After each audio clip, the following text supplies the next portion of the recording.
मैं प्रेम सर अपने YouTube channel प्रेम sir Alauli पर सभी छात्रों का स्वागत करता हूं। पिछले वीडियो में हम लोग क्वेश्चन नंबर 31 तक कंप्लीटली बना लिए थे। आप लोगों को क्वेश्चन नंबर 31 तक हम समझा चुके हैं। अब देखा जाए क्वेश्चन नंबर 32 एकाग्र मन से। क्वेश्चन नंबर 32 को ध्यान से देखा जाए। क्या लिखा है? सर्कस का एक तंबू 4 मीटर की ऊंचाई तक बेलनाकार है और फिर ऊपर शंक्वाकार है। यदि उसका व्यास 112 मीटर तथा शंकु की तिरछी ऊंचाई 75 मीटर हो तो आवश्यक कैनवास का कुल क्षेत्रफल ज्ञात करें। थोड़ा फिगर समझिए। सर्कस का एक तंबू टेंट 4 मीटर की ऊंचाई तक बेलनाकार है। सर्कस का एक तंबू 4 मीटर की ऊंचाई तक बेलनाकार है।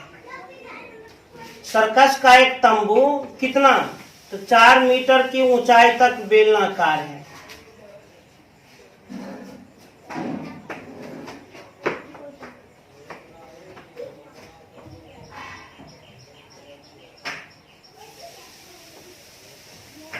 सर्कस का एक तंबू 4 मीटर की ऊंचाई तक क्या है?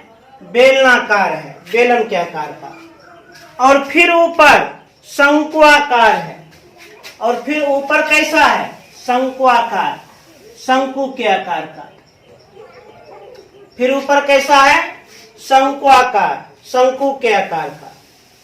यदि उसका व्यास 112 मीटर हो, यदि उसका व्यास 112 मीटर हो तथा शंकु की तिरछी ऊंचाई 75 मीटर हो, शंकु की तिरछी ऊंचाई 75 मीटर हो तो आवश्यक कैनवास का कुल क्षेत्रफल ज्ञात करें। तो आवश्यक कैनवास का कुल क्षेत्रफल ज्ञात करें। एकदम ध्यान से देखिए, बड़ा अच्छा प्रश्न आया है। सर्कस का एक तंबू है। सर्कस में एक टेंट बना है। टेंट किस चीज का बना है? कैनवास का। वह टेंट 4 मीटर की ऊंचाई तक बेलनाकार है। सर्कस का वह तंबू 4 मीटर की ऊंचाई तक बेलनाकार है और फिर ऊपर शंक्वाकार है। सर्कस का वह टेंट 4 मीटर की ऊंचाई तक बेलनाकार है और फिर ऊपर शंक्वाकार है। शंकु का व्यास 112 मीटर, तो त्रिज्या तो व्यास की आधी होती है। 112 का आधा कर दीजिए, 56 मीटर।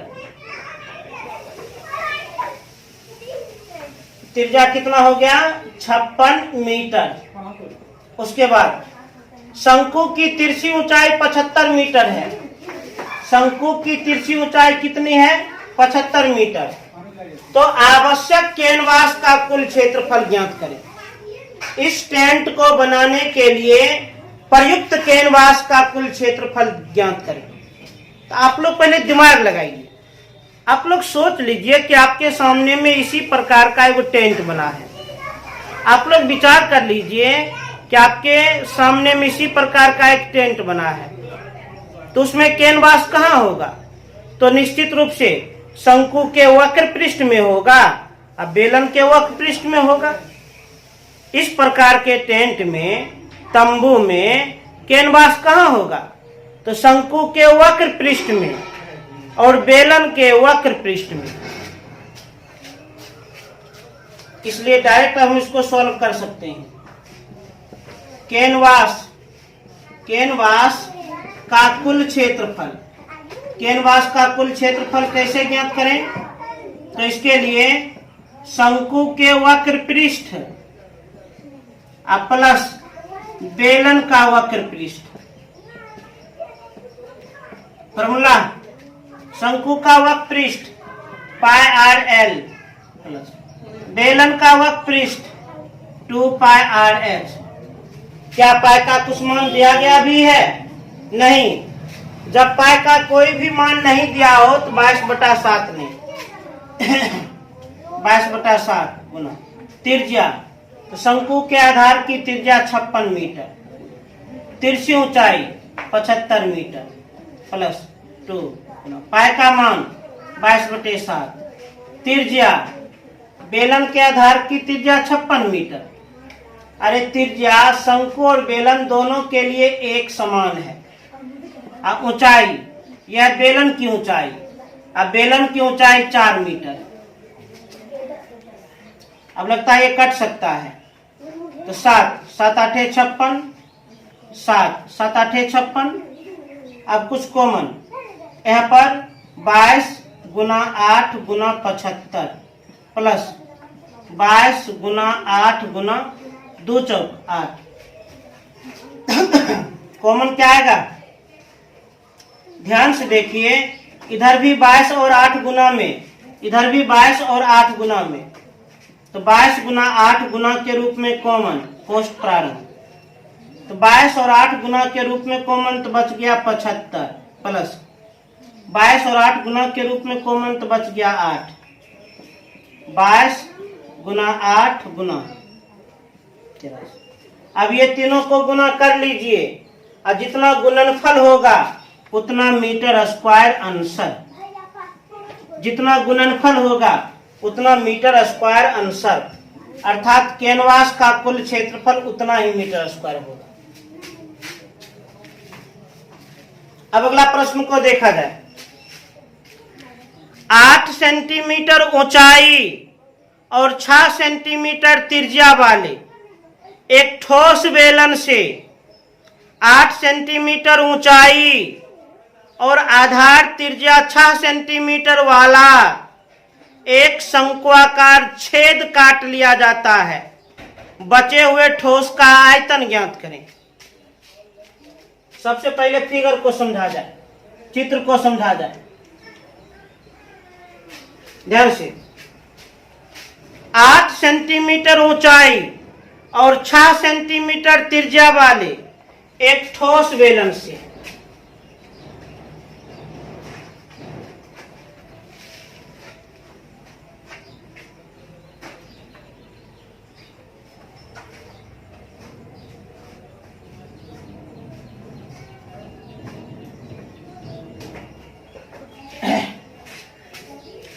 आठ सेंटीमीटर ऊंचाई और 6 सेंटीमीटर त्रिज्या वाले। ऊंचाई कितना दिया गया है? ऊंचाई दिया गया है 8 सेंटीमीटर और त्रिज्या कितना दिया गया है? 6 सेंटीमीटर। 8 सेंटीमीटर ऊंचाई और 6 सेंटीमीटर त्रिज्या वाले एक ठोस बेलन से 8 सेंटीमीटर ऊंचाई और आधार त्रिज्या 6 सेंटीमीटर वाला एक शंक्वाकार छेद काट लिया जाता है।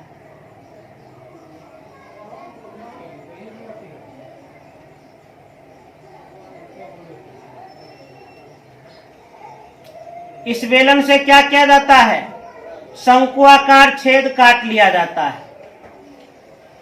शंकु के आकार का छेद काट लिया जाता है।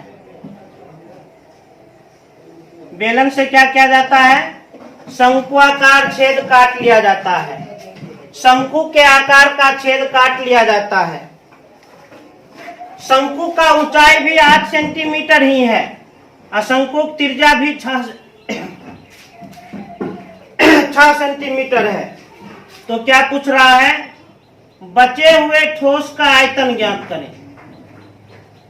बचे हुए ठोस का आयतन ज्ञात करें, वॉल्यूम ज्ञात करें। अरे बहुत आसान प्रश्न है, बहुत आसान प्रश्न। 8 सेंटीमीटर ऊंचाई और 6 सेंटीमीटर त्रिज्या वाला एक बेलनाकार ठोस है और इस ठोस से इसी ऊंचाई और इसी त्रिज्या वाला एक बेलनाकार छेद काट लिया जाता है। बेलनाकार छेद को हम अंग्रेजी में कैविटी कहते हैं। तो क्या पूछ रहा है? बचे हुए ठोस का आयतन ज्ञात करें। बचे हुए ठोस का क्या ज्ञात करें? आयतन। आराम से ज्ञात कर सकते हैं। बचे हुए ठोस का आयतन, तो बचे हुए ठोस का आयतन कैसे ज्ञात करें? तो बहुत आसान उपाय है, संपूर्ण बेलन का आयतन निकाल देते हैं और उसमें घटा देंगे शंकु का आयतन। संपूर्ण बेलन का आयतन निकालकर और उसमें शंकु का आयतन घटा देंगे। बेलन का आयतन formula pi r square h minus शंकु का आयतन 1/3 pi r square h. Pi का मान 22/7, त्रिज्या का स्क्वायर 6 × 6, ऊंचाई 8 माइनस 1/3 गुना। पाई का मान 22/7, त्रिज्या का स्क्वायर 6 × 6, ऊंचाई 8। अब कॉमन क्या मिलेगा? तो 22/7 × 6 × 6 × 8, 22/7 × 6 × 6 × 8 दोनों और गुना के रूप में है, तो 22/7 × 6 × 6 × 8 कॉमन। 22/7 × 6 × 6 × 8 कॉमन, तो बच गया 1 माइनस 22/7 × 6 × 6 × 8 कॉमन, तो बच गया 1/3। बट्टा में कुछ होते एक लिख सकते हैं। 22/7 × 36 × 8 भिन्न का क्रिया 3 माइनस 1, तो 22/7 × 36 × 8 × 2/3। अब इसको आप अच्छी तरह से कैलकुलेशन कर लें, खूब बढ़िया से कैलकुलेशन कर लें, और जितना आंसर आएगा उतना सेंटीमीटर क्यूब हो जाएगा। इस प्रकार हम बचे हुए ठोस का आयतन ज्ञात कर लेंगे। थोड़ा गुना भाग हम आप लोगों पर छोड़ रहे हैं, इसे तेज से नोट किया जाए।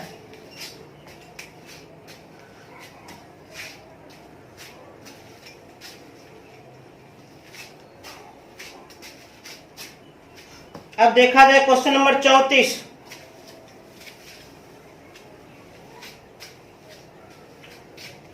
क्वेश्चन नंबर 34 एकदम ध्यान से।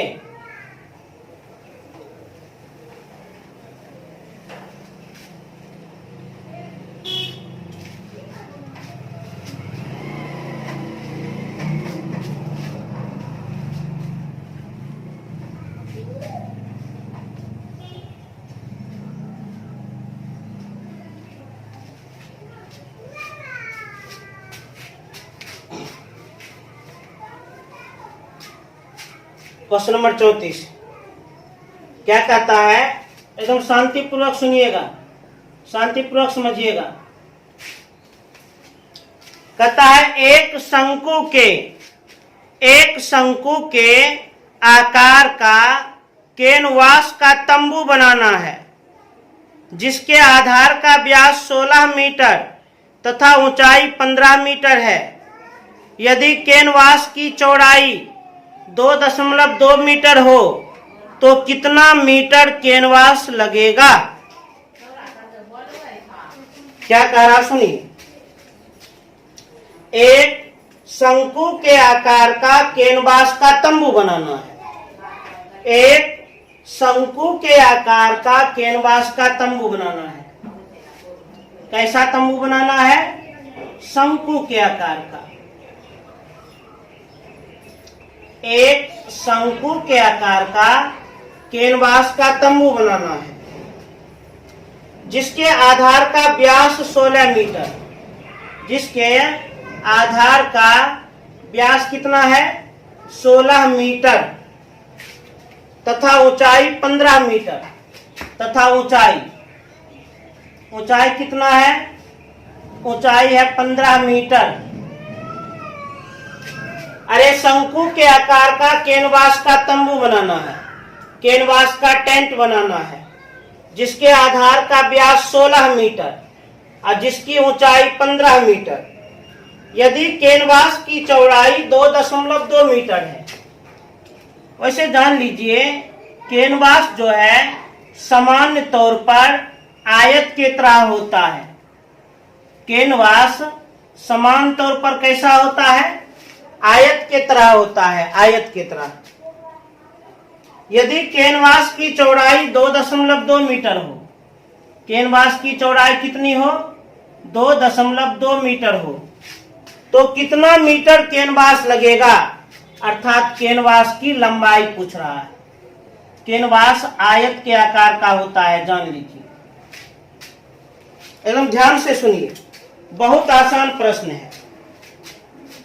एक शंकु के आकार का कैनवास का तंबू बनाना है, कैनवास का टेंट बनाना है, जिसके आधार का व्यास 16 मीटर, जिसकी ऊंचाई 15 मीटर। यदि कैनवास की चौड़ाई 2.2 मीटर हो तो कितना मीटर कैनवास लगेगा? अर्थात कैनवास की लंबाई बताओ। तो जान लीजिए, कैनवास का आकार आयत के जैसा होता है। अब आप लोग विचार करें, आप लोग मंथन करें, चिंतन करें। शंकु के आकार का हम कैनवास का तंबू बनाएंगे, कैनवास लगेगा किधर? शंकु के वक्र पृष्ठ में। कैनवास किधर लगेगा? शंकु के वक्र पृष्ठ में। कैनवास किधर लगेगा? शंकु के वक्र पृष्ठ में। अच्छा, कैनवास कितना लगेगा? जितना शंकु का वक्र पृष्ठ होगा। कैनवास कितना लगेगा? जितना शंकु का वक्र पृष्ठ होगा। और शंकु के वक्र पृष्ठ के लिए L चाहिए, L निकाल लेते हैं। सबसे पहले शंकु में चूंकि व्यास है 16 मीटर, तो त्रिज्या होगा 8 मीटर। शंकु की ऊंचाई है 15 मीटर, तो शंकु का हम L निकाल लेते हैं। तो L बराबर तो √r² प्लस h², तो √8 का होल स्क्वायर प्लस 15 का होल स्क्वायर, 64 प्लस 225, योगफल 289, वर्गमूल 17 मीटर। अब शंकु के आकार का कैनवास का तंबू बनाना है, तो मतलब इसमें कैनवास कितना लगेगा? जितना शंकु का वक्र पृष्ठ का क्षेत्रफल होगा उतना ही लगेगा। इसलिए प्रश्न से स्पष्ट हो गया। क्या स्पष्ट हो गया? कैनवास का क्षेत्रफल कितना होगा? जितना शंकु के वक्र पृष्ठ का क्षेत्रफल होगा उतना ही कैनवास का क्षेत्रफल होगा। कैनवास आयत के आकार का होता है। आयत का क्षेत्रफल लंबाई गुना चौड़ाई, शंकु के वक्र पृष्ठ का क्षेत्रफल πr/l। चेक कर लेते हैं, पाई का कुछ मान भी दिया है, कुछ नहीं दिया। एक चीज ध्यान दें, ये L है लंबाई, ये L है शंकु की तिरछी ऊंचाई, ध्यान रखिए। तो कैनवास का लंबाई निकालना है। कैनवास की चौड़ाई दी गई है 2.2 मीटर, पाई का मान 22/7, शंकु के आधार की त्रिज्या r, शंकु की तिरछी ऊंचाई 17 मीटर। अब तो हम इसे आराम से सरल कर सकते हैं, चूंकि केवल L ही ज्ञात करना है। ये गुना के रूप में, ये उधर चल जाएगा तो भाग के रूप में, बट्टा के रूप में। L बराबर तो 22 गुना 8 गुना 17 बट्टा 7 गुना, ये उधर चल जाएगा तो बट्टा 2.2, दशमलव काट दिए, बाद में एक अंक 1 0, तो 22 दहे के 220। L बराबर 10 गुना 8 गुना 17/7। खूब अच्छी तरह से कैलकुलेशन कर लें, जितना आंसर आएगा उतना ही मीटर आंसर हो जाएगा। अर्थात वही क्या होगा? कैनवास की लंबाई, वही क्या हो जाएगा? कैनवास की लंबाई। ये तीनों गुना करके केवल 7 से भाग लगाना है, जो आप लोग पर छोड़ दिए।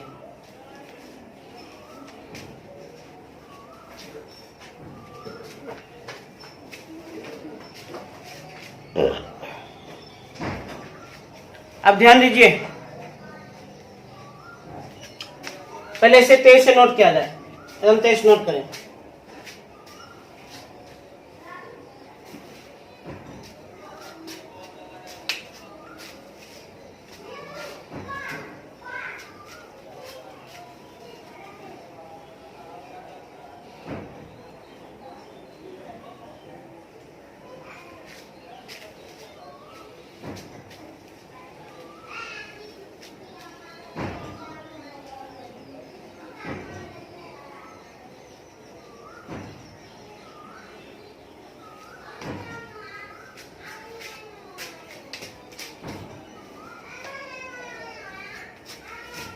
अब देखा जाए क्वेश्चन नंबर 35,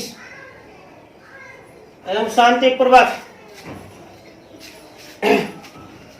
8.4 मीटर त्रिज्या और 2.5 मीटर ऊर्ध्वाधर ऊंचाई वाले एक शंक्वाकार टेंट में कितनी बोरी गेहूं खोल कर रखा जा सकता है, जबकि एक बोरी गेहूं के लिए 1.96 मीटर क्यूब स्थान की आवश्यकता होती है। पाई बराबर 3.14 लें। क्या कह रहा है, इसे ध्यान से समझे, इसे ध्यान पूर्वक सीखें। प्रश्न का क्या कहना है, 8.4 मीटर त्रिज्या और 2.5 मीटर ऊर्ध्वाधर ऊंचाई वाले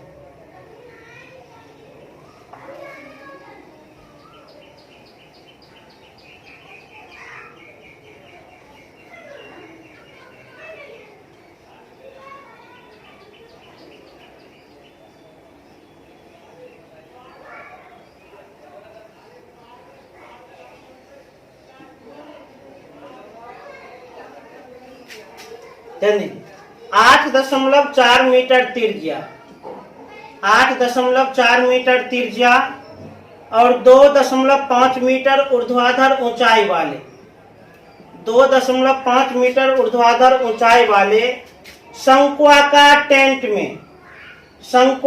टेंट में कितनी बोरी गेहूं खोलकर रखा जा सकता है, जबकि एक बोरी गेहूं के लिए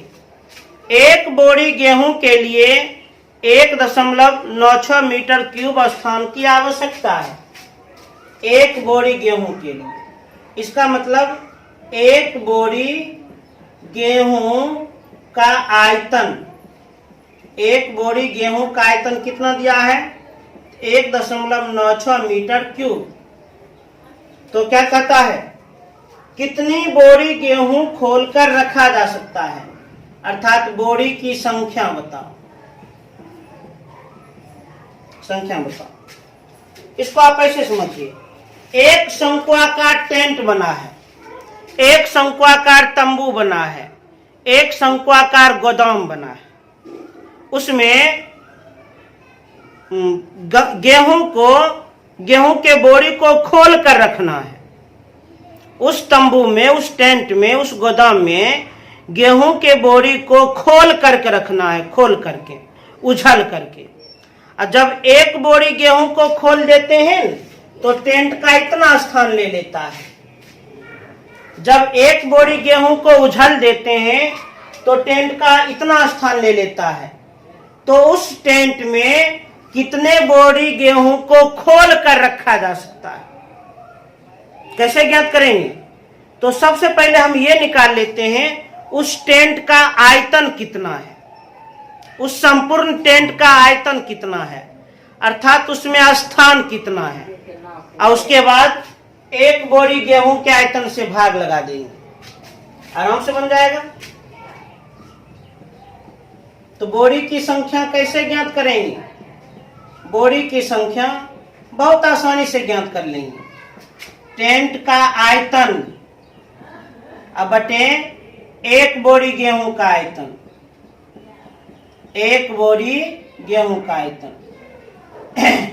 टेंट शंकु के आकार का है और शंकु का आयतन 1/3 पाई आर स्क्वायर एच। एक बोरी गेहूं का आयतन दिया गया है 1.96। अब सरल किया जाए, 1/3 हम लिख दिए गुना, पाई का मान दिया गया है 3.14 गुना त्रिज्या का स्क्वायर 8.4 गुना 8.4 ऊंचाई 2.5। अब बट्टा में क्या है, हर में क्या है 1.96। तो अंश में भी 2 अंक के बाद दशमलव, हर में भी 2 अंक के बाद दशमलव, तो ये दशमलव कट गया, कैंसिल हो गया।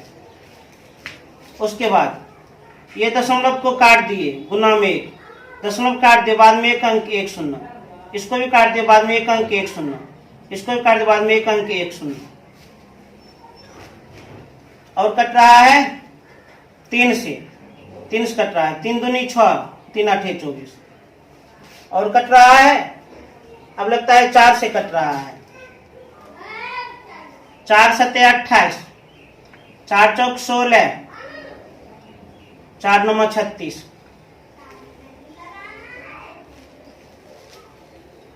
अब 7 से, 7 7 49,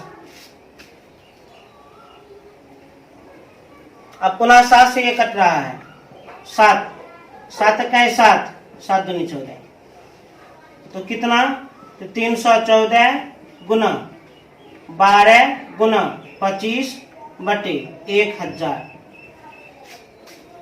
अब थोड़ा गुना कर लीजिए, तो 314 गुना 12, 4 दूनी 8, 2 1 2, 3 दूनी 6, 314, 8 4 2 6, 6 1 7 3। अब पुनः 25 से गुना करना होगा, 8 5 40, 0 हाथ में 4, 6 5 30, 4 34, 4 हाथ में 3, 7 5 35, 3 38 का 8 हाथ में 3, 5 3 15, 15 3 18, 8 दूनी 16, 6 हाथ में 1, 6 2 12, 13 3 हाथ में 1, 7 9 14 15, 5 हाथ में 1, 3 6 1 7 0, 6 4 10, 0 हाथ में 1, 8 3 11 12, 2 हाथ में 1, 8 5 13 14 4 हाथ में 1, 7 1 8 1 9। अंश को गुना किए तो 94,200, हर में तो 1000 तो है ही, 209 209 कैंसिल, कितना, तो 94.2। अच्छा, संख्या कभी भी अपूर्ण नहीं होता है। क्या हम कभी कह सकते हैं आज मेरे क्लासरूम में 94.2 विद्यार्थी आया है? कभी नहीं। या तो 94 नहीं 95। क्या हम कह पाएंगे कभी आज मेरे क्लास में 94.2 विद्यार्थी आया है? नहीं कह सकते हैं। संख्या अपूर्ण नहीं होता है, पूर्ण। इसका मतलब उस टेंट में, उस तंबू में, उस गोदाम में 94 बोरी गेहूं को खोल कर रखा जा सकता है। थोड़ा सा तनी मनी जगह बचेगा, लेकिन प्रश्न से स्पष्ट हो गया, इसलिए हम कह सकते हैं 94 बोरी गेहूं को खोल कर रखा जा सकता है, खोल कर रखा जा सकता है। तो ऐसे नोट किया जाए।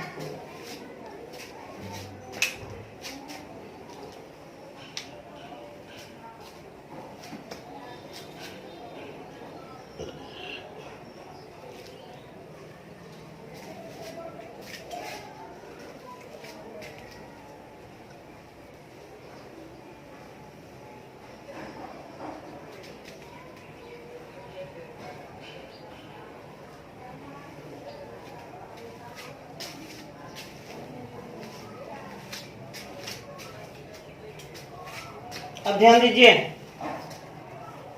अब देखा जाए क्वेश्चन नंबर 36। क्वेश्चन नंबर 36 क्या कहता है, पहले समझिए। क्वेश्चन नंबर 36, गेहूं के ढेर को 9 मीटर व्यास और 3.5 मीटर ऊंचाई वाले शंकु के रूप में रखा गया है। इसका आयतन ज्ञात करें। इस ढेर को ठीक ठीक ढकने के लिए कितने कैनवास कपड़े की आवश्यकता होगी? क्या कहता है, थोड़ा एकाग्रता सुनिए।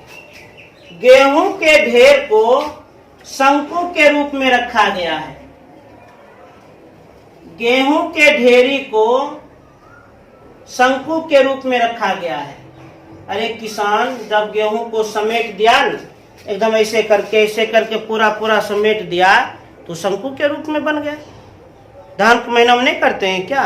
बहुत करते हैं हम लोग। तो गेहूं के ढेर को शंकु के रूप में रखा गया। गेहूं के ढेर को 9 मीटर व्यास, व्यास कितना? 9 मीटर, 9 मीटर व्यास और 3.5 मीटर ऊंचाई वाले, ऊंचाई कितना? 3.5 मीटर। 3.5 मीटर ऊंचाई वाले शंकु के रूप में रखा गया है। इसका आयतन ज्ञात करें। इस ढेर का, शंक्वाकार ढेर का आयतन ज्ञात करें। और क्या कहता है, इस ढेर को ठीक ठीक ढकने के लिए कितने कैनवास कपड़े की आवश्यकता होगी। इस ढेर को पूरा पूरा ढकने के लिए कितने कैनवास कपड़े की आवश्यकता होगी, अर्थात कैनवास का क्षेत्रफल भी पूछा जा रहा है। अच्छा, व्यास है 9 मीटर, तो त्रिज्या कितना होगा? त्रिज्या तो व्यास की आधी होती है, 4.5 मीटर। समझिए प्रश्न क्या कहता है। गेहूं को जब समेट दिया गया तो बन गया ढेरी, और वह ढेरी शंकु के आकार का है। गेहूं के ढेर को शंकु के आकार का बनाया गया है, तो उस ढेर का आयतन ज्ञात करें। ढेर तो शंकु आकार है, तो सबसे पहले उस ढेर का आयतन ज्ञात करें। ढेर तो शंकु आकार है, शंकु का आयतन 1/3 पाई आर स्क्वायर एच। 1/3 पाई का मान प्रश्न में दिया गया है 3.14। त्रिज्या का स्क्वायर तो 4.5 गुना 4.5 और गुना ऊंचाई 3.5। दशमलव को काट देंगे, बट्टा में बाद में 2 अंक 2 शून्य, काट दे बाद में 1 अंक 1 शून्य, काट दे बाद में 1 अंक 1 शून्य, काट दे बाद में 1 अंक 1 शून्य। और काटिएगा तो और काट सकते हैं। 3 15 या 45 और काट दीजिए। 5 5 या 15, 5 दूनी 10, 1 2 3 4, 5 5 9 45, 5 चौक 20, 1 2 3, 5 5 7 35, 5 8 40, 1 2। अब इससे कट जाएगा 2, 15 दूना 30, 2 7 14, इसका आधा 400। अब अंश में क्या बच गया? 157 गुना 3 9 27 गुना 7 बट्टा में 400। खूब अच्छी तरह से कैलकुलेशन कर लें, और कैलकुलेशन करने के पश्चात जितना आएगा उतना मीटर क्यूब आंसर। अब इसी में एक और सवाल है। शंक्वाकार ढेर को ठीक ठीक ढकने के लिए कितने कैनवास कपड़े की आवश्यकता होगी? शंक्वाकार ढेर को ठीक ठीक ढकने के लिए कितने कैनवास कपड़े की आवश्यकता होगी? इस ढेरी को ठीक ठीक ढकने के लिए, ठीक ठीक कवर करने के लिए उतना ही कैनवास लगेगा जितना शंकु का वक्र पृष्ठ है। उतना ही कैनवास लगेगा जितना शंकु का वक्र पृष्ठ है। और शंकु का वक्र पृष्ठ क्या होता है? पाई आर एल। तो सबसे पहले एल निकालना होगा, एल। इसलिए शंकु का एल बराबर तो √r² प्लस h²। तो √r² तो 4.5 का होल स्क्वायर प्लस h² 3.5 का होल स्क्वायर। तो 4.5 का होल स्क्वायर कितना? 2025, 20.25 होगा। 3.5 का होल स्क्वायर 12.25। 4.5 का होल स्क्वायर 4.5 गुना 4.5 इतना आएगा। 3.5 का होल स्क्वायर 3.5 गुना 3.5 इतना आएगा। दोनों का योगफल 32.50। 32.50 का वर्गमूल 5 25, 5 लिख दिए, 7 कट गया, 5 5 10 उतरेगा दशमलव, डायरेक्ट है। अब 50, अब क्या बार में? 7 बार में कितना? तो 749।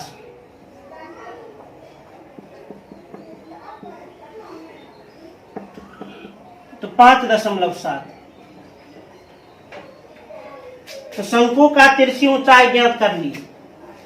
अब हमसे क्या पूछा गया है, इस ढेर को ठीक ठीक ढकने के लिए कितने कैनवास कपड़े की आवश्यकता होगी। तो उतने ही कैनवास कपड़े की आवश्यकता होगी जितना शंकु का वक्र पृष्ठ का क्षेत्रफल होगा। इसलिए कैनवास का क्षेत्रफल कैसे हम ज्ञात करें, जितना शंकु का वक्र पृष्ठ होगा। शंकु का वक्र पृष्ठ का क्षेत्रफल क्या होता है, फॉर्मूला पाई आर एल। पाई का मान 3.14, त्रिज्या का स्क्वायर 4.5 गुना 4.5 और तिरछी ऊंचाई 5.7। अब इसको सॉल्व करें या फिर कर देते हैं, दशमलव काट दिए 1 पर 2 0, ये भी काट दिए 10, ये भी काट दिए 10, ये भी काट दिए 10। 5 से 5 9 45, 5 दूनी 10। 5 से 5 9 45, 5 दूनी 10। 2 से 15 दूना 30, 2 7 14। तो 157 गुना 81 गुना 57, अब बट्टा में 100 गुना 20। अंश को अंश से गुना कर लें, हर को हर से गुना कर लें और खूब अच्छी तरह से कैलकुलेशन कर दें, उतना मीटर स्क्वायर आंसर आ जाएगा। गुना और भाग आप लोग पर छोड़ दें, तेजी से नोट किया जाए।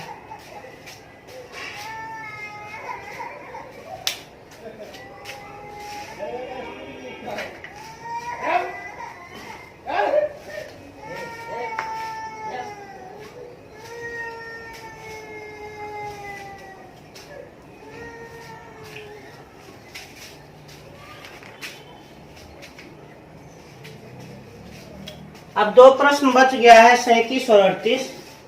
इसे हम अगले वीडियो में जरूर बना देंगे। अब आप लोग होमवर्क सुन लो। केसी सिन्हा SF स्टूडेंट फ्रेंड्स, वर्ग 9 एक्सरसाइज 17 1 से लेकर 38 तक, 1 से 38 तक 2 बार बनाना है। होमवर्क जरूर पूरा करें।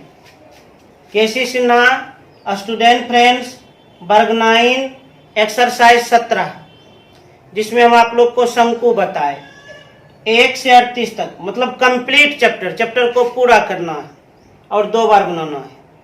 यदि कोई भी प्रश्न बच जाए, कोई भी प्रश्न रुक जाए, कोई भी प्रश्न नहीं बने, तो मेरे इस मोबाइल नंबर पर व्हाट्सएप कर देना है। यदि कोई भी प्रश्न बच जाए तो मेरे मोबाइल नंबर पर व्हाट्सएप कर देना है, जिससे कि हम उस प्रश्न को जरूर आप लोग को समझा देंगे, बता देंगे। और पुनः अंत में कहना चाहेंगे, चैनल को सब्सक्राइब करें, लाइक करें और अधिक से अधिक शेयर करें। बेल आइकन को निश्चित रूप से दबा दें, जिससे कि जो भी हम आप लोगों को वीडियो डालेंगे वह नोटिफिकेशन आपके पास तुरंत पहुंच जाए। जब बेल आइकन को दबाएं तो उसमें जो ऑप्शन मिलेगा उसमें ऑल को जरूर दबाएं, जिससे कि सभी वीडियो का नोटिफिकेशन आपको मिलते रहेगा। धन्यवाद।